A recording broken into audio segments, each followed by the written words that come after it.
किस तरह से आपने बैलेंस बनाया कि इन्वेस्टर प्रोटेक्शन भी हो, उनके लिए भी फ़ायदा हो, और म्यूचुअल फंड कंपनी जो हैं वो भी अपने बिजनेस को ठीक से चला सकें? तो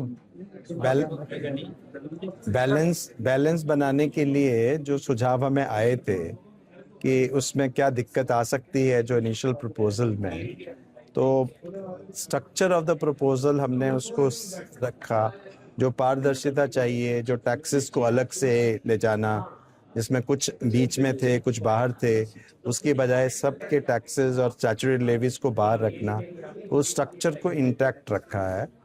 और एग्जिट लोड का जो इनिशियल प्रपोजल था उसको भी इंटैक्ट रखा है कि वो एग्जिट लोड खत्म होगा, समाप्त हो जाएगा।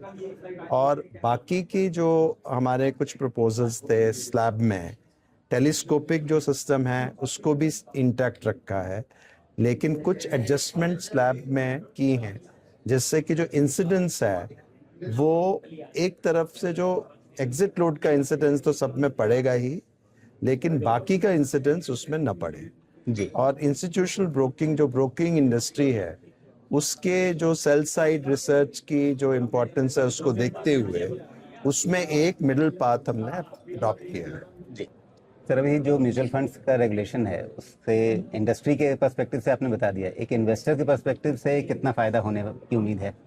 इन्वेस्टर्स के पर्सपेक्टिव से क्लियरली एक तो ट्रांसपेरेंसी उसमें आएगी कॉस्टिंग में।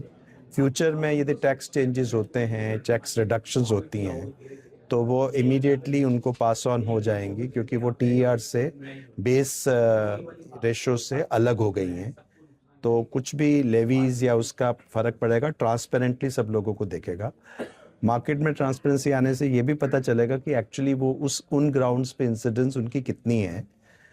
दूसरा, जो बेस आपका जो एग्जिट लोड है वो चला जाएगा 1 अप्रैल से, तो वो 5 बिप्स का जो इन्वेस्टर्स को एग्जिट लोड वाली स्कीम में, और लगभग 600 से ज़्यादा ऐसी स्कीम्स हैं जिसमें, और जो सबसे बड़ी बड़ी स्कीम्स हैं उनमें ये लागू हो जा रहा था तुरंत कॉस्ट, और वो कॉस्ट इन्वेस्टर्स को बचेगी।